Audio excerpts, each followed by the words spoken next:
Nanana, les agrumes ça se compose pas, ça acidifie, tout le monde le sait, faut pas faire ça. Si, Ça se composte, on a essayé. voilà. Dans un compost normal. Et dans un compost 100% agrumes. Pas compliqué, hein. Et ça donne ça. Et ouais, pas mal, non?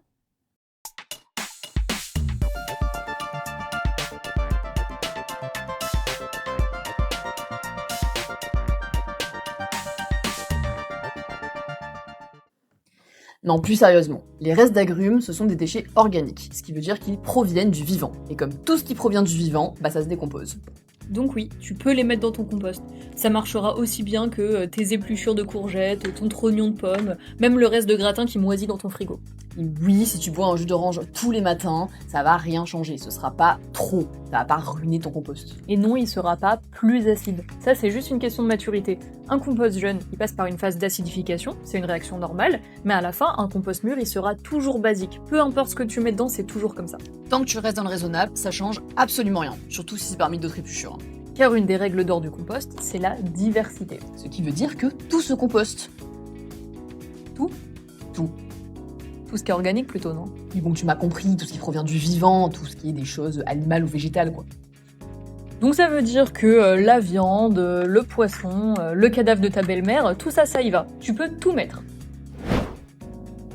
Ah mais non, mais je vais pas mettre de la viande dans mon compost, enfin, ça va attirer les rats, c'est pas possible. Hein. On l'entend souvent cette phrase, hein. Mm. Eh ben non, la viande ça n'attire pas particulièrement les rats. En fait, les rats ils sont omnivores, ils mangent de tout quoi. Donc s'ils viennent quand il y a de la viande, bah ils viennent aussi quand il y en a pas. Ils sont pas difficiles, tant qu'à la nourriture ils sont contents. D'ailleurs, ils sont même plutôt attirés par le pain, parce que c'est fait à base de farine et donc de blé. Et ça, franchement, ils kiffent. Ça doit leur rappeler leurs lointains ancêtres champêtres. Bon puis les rats c'est pas des grands voyageurs non plus, hein, donc si t'envoies dans ton compost, c'est que initialement ils devaient pas être bien loin. Ils ont juste profité de l'installation de la cantine. Pas bête la mouette. En plus, le compost, c'est une source de chaleur, donc ça leur fait un petit nid douillet en plus de la source de nourriture. Franchement, royal. Hôtel 5 étoiles. Puis bon, on critique, mais sans être des décomposeurs à proprement parler, ils viennent quand même pour se nourrir de déchets. Donc, en soi, ils sont pas néfastes au fonctionnement du compost, au contraire même. Je suis sûre que si c'était un hérisson, c'est pas aussi réticent, hein. C'est juste le bon rat qui fait peur là. Mais grave, bon après on comprend, hein, nous non plus on n'aime pas tomber sur eux. Bon, c'est pas vrai, moi j'adore, je trouve ça trop mignon. Bref. En tout cas, il y a plein de solutions vraiment pas compliquées à mettre en place. Genre ça. Ça, c'est une grille anti-rat. Je la mets au photocompost, tout simple. Et puis après, bah tu peux remuer, aérer ton compost. En fait, globalement, plus tu vas les faire chier, moins ils auront envie de rester, ils sont pas cons. Bon, après, si on revient sur le sujet de la viande, c'est comme tout. Le but, c'est de faire attention à la quantité, à la gestion des apports. Le problème principal avec la viande, c'est que ça peut sentir fort quand ça se décompose si c'est pas géré correctement. Mais bon, comme je suis sûre que tu fais super attention à pas gaspiller ce que tu manges de toute façon, la quantité qu'il va vraiment y avoir de viande dans ton compost, en final, elle est assez minime. Ouais, le plus gros, tu vas le manger, hein. Après, il va rester quoi? Les os du poulet, le gras du jambon, c'est pas une quantité énorme, quoi. Par contre, si tu utilises un composteur partagé, attention. Parce que les règles concernant la viande, le poisson, les os, etc., elles dépendent des collectivités, elles dépendent de là où t'es, des décisions qui ont été prises, il faut se renseigner. Et souvent, c'est écrit dans les panneaux qu'il y a autour des sites. Et oui, parce que dans la loi, tout se composte, ça, y a pas de souci. Mais sur les sites partagés, c'est la collectivité qui décide de ce que tu peux mettre ou ce que tu peux pas mettre. Donc, informe-toi bien. Et dans tous les cas, quand il s'agit de carcasses, genre carcasse de poulet, on te conseille de bien l'enfouir pour éviter d'y découvrir un maximum de vers ou pour éviter de se la faire tirer par un renard. Bon, et d'ailleurs, les vers, les moucherons, tout ça, parlons-en. Oui, le compost, ça pue, c'est plein de moucherons, nanana. Non mais mec, arrête, enfin, c'est juste vexant à la fin. Ouais, désolé. Mais en même temps, j'en ai marre d'entendre ça tout le temps, là. Ouais, je sais. Bon, pour la faire simple, si ton composteur pue, qu'il y a des moucherons, c'est qu'il est déréglé, comme une machine finalement. La plupart du temps, ça veut dire qu'il est trop humide. Ou alors que tu n'as pas bien recouvert d'une couche de matière sèche tes déchets organiques.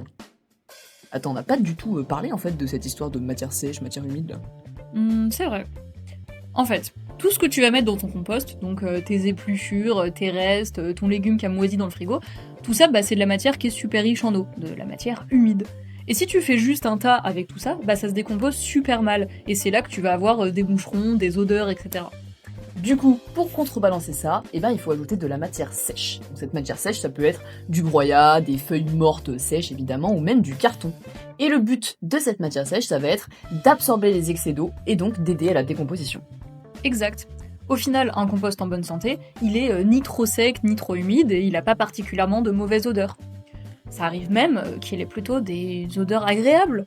Quand on rajoute par exemple, je sais pas moi, ah oui, des agrumes. On t'avait dit que les agrumes c'était cool. En fait, ce qu'il faut retenir ici, c'est que c'est pas parce que t'as un moule à gâteau que t'as un gâteau. Hein? En gros, c'est pas le contenant qui fait tout, quoi. T'as un composteur, c'est cool, mais si t'équilibres pas les ingrédients, que tu mélanges pas, enfin que tu suis pas la recette correctement, à la fin t'obtiens pas un bon gâteau compost. Ok. D'ailleurs, les restes du gâteau d'anniv que t'as laissé péquimer, compost. Oui, là c'était pas tellement le sujet. Bref. En tout cas, pour que la décomposition elle soit efficace, il faut que ton compost il soit en bonne santé.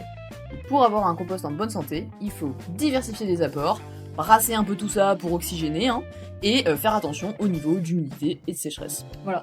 Si c'est trop humide, tu rajoutes de la matière sèche. Si c'est trop sec, tu rajoutes de la matière humide et au besoin, t'arroses un petit peu, quoi. Rien de très sorcier au final.